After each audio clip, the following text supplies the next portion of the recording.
Sometimes life seems empty. What's supposed to make us happy just doesn't. The rock group Metallica has a song called Fade to Black. They sing, "I cannot stand this hell I feel. Emptiness is filling me to the point of agony." Just trying to think of a reason to get up in the morning is too much for a lot of people. All of this is really about worldviews. Remember, everyone has a worldview. It's inescapable. It's part of being a human. And like these huge elm trees, they are deeply rooted. Our worldviews grow in us from the time we're born and hold us where we stand today. Your worldview is your explanation of the world and your interpretation of what happens around you. It's also how you live. You're living out your worldview all the time. Your worldview is how you answer the ultimate questions of life. Your worldview forms the foundation of your life and your values, your preferences and your priorities, like how you spend your time and your money, the kind of music you like, the movies that you watch, the friends you hang out with. Most worldviews fall into one of three categories: naturalism, which we're going to talk about now, and there's also transcendentalism and theism. Naturalism, as the name implies, believes that everything that exists is natural. There is nothing supernatural. Everything that exists is physical. Nothing is metaphysical. From the smallest subatomic particles to these trees, to the largest galaxies, everything is simply a matter of matter. A lot of other isms fall under the category of naturalism. Atheism, materialism, secularism, modernism, different words, but the same basic ideas. Naturalism is the world as I see it. There is no God, and people are merely a collection of physical reactions, biological, chemical, and electrical. Everything has purely and only physical causes and explanations. Even religion is said to have a physical source. Sigmund Freud, for example, said that a belief in God is a physically derived psychological need for a cosmic father figure. Here's a perspective of naturalism. Imagine that this square represents everything that exists. This square consists of nature, all the matter that exists, all the laws of the universe and the forces of nature. Outside the square is, of course, nothing. So what does all this mean? Well, it means that the universe began as a huge accident and will end as a huge accident. And you are an accident too. You're an episode between two oblivions. There's no ultimate accountability for our actions, so we really don't have to worry about what happens after we die. No life after death, no God to answer to, and no final judgment. What freedom! The belief that there are no ultimate consequences is frequently declared the good news of atheism. How does naturalism answer the ultimate questions? The question of origins, very simply.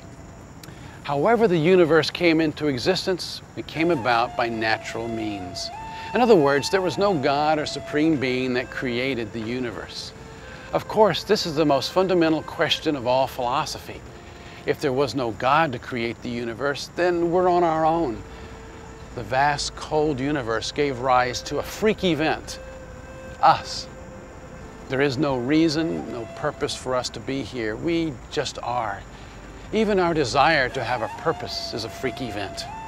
But whatever the reason we're here, it had to have a physical cause. The second ultimate question of meaning is left wide open.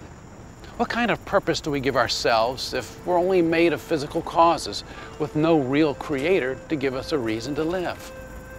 How do we decide what's right and wrong? The naturalistic worldview says that we determine it ourselves. You decide, or at least we as a group decide what's right and what's wrong. Use your common sense.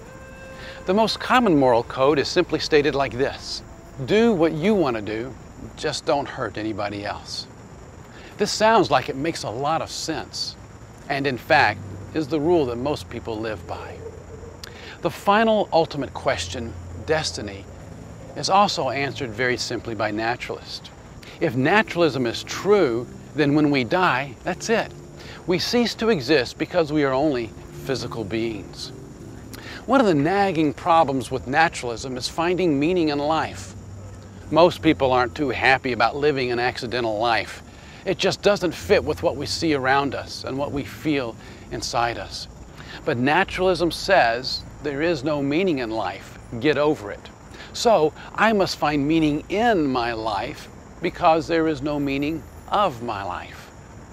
And I can choose any reason I want. There's no right, there's no wrong. This reminds me of the movie Dead Poets Society, where Robin Williams tells the boys in his class to seize the day because one day they're going to be dead. Sounds good, but still pretty depressing.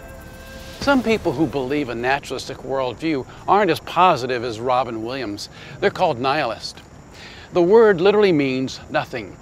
They say that life is nothing, so don't even try to fool yourself by making up reasons to live. Nihilists usually don't care much for schools, for government, or religions. They see them as imposing on their freedom to live out their own empty lives. You hear this a lot in music from groups who scream about hate, anger, and anarchy. A lot of people don't have the stomach for nihilism, so they take another approach. If there is no God, then I can do what I want. There are no consequences for any of my actions. Eat, drink, and be merry.